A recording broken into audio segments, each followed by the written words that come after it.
L'application L'entraînement du footballeur est désormais disponible gratuitement. Le mental est un aspect très important pour performer dans le sport de manière générale et encore plus au football.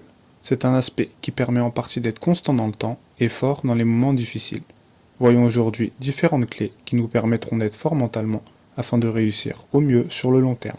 La première clé sera tout d'abord de se fixer des objectifs élevés. Le fait de procéder ainsi nous poussera à nous dépasser pour atteindre nos objectifs, et même si on échoue, on atteindra quand même un point intéressant. Ceux qui visent la moyenne ne l'atteignent souvent pas, mais ceux qui visent le sommet dépassent facilement la moyenne. Il ne faudra donc pas avoir peur d'être ambitieux sans pour autant se mettre de pression. Les objectifs doivent être une motivation et non une pression négative.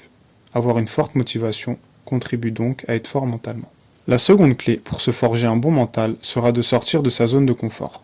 Par cela, on entend le fait de faire des choses difficiles, qui ne sont peut-être pas agréables à première vue, mais qui apportent un bénéfice et une satisfaction. Sortir de sa zone de confort peut par exemple être le fait de faire un entraînement très intense, ou encore le fait de s'entraîner davantage, d'aller chercher les efforts supplémentaires malgré la fatigue. En sortant régulièrement de sa zone de confort, on obtiendra non seulement une satisfaction et une fierté, mais on se forgera aussi un très bon mental. On aura donc moins peur d'entreprendre et de tenter, on abandonnera moins et on ira jusqu'au bout des choses. Sortir de sa zone de confort n'entraînera quasiment jamais de regrets. La troisième clé pour être fort mentalement sera le fait d'être optimiste de manière générale. L'état d'esprit et la vision des choses jouera beaucoup sur le mental, soit de manière positive, soit négative.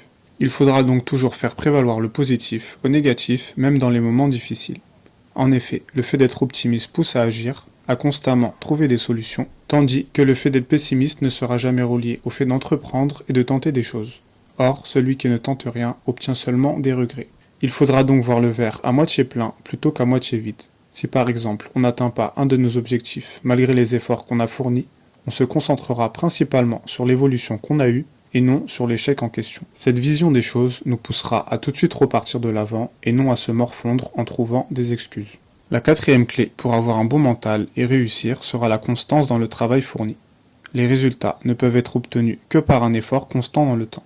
Le fait de se forcer à être constant au départ se transformera en habitude sur le long terme.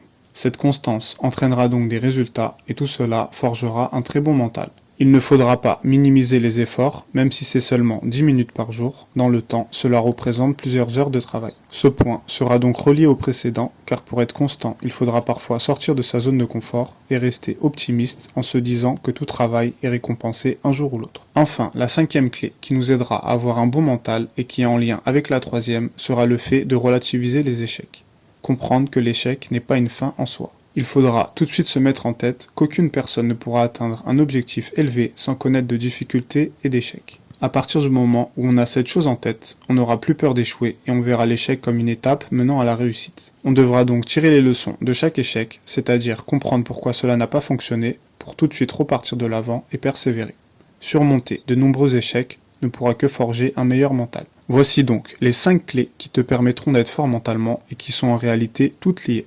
Se fixer des objectifs élevés, sortir de sa zone de confort, être optimiste, être constant dans ses efforts et relativiser l'échec. Si tu prends en compte ces 5 points, tu réussiras à être performant dans le temps en étant fort mentalement.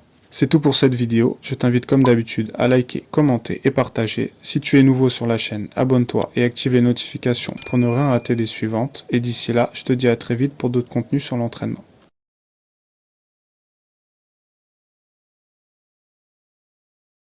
Donc voilà, je recommande ce livre pour les footballeurs. Karim Tarwat, un ensemble.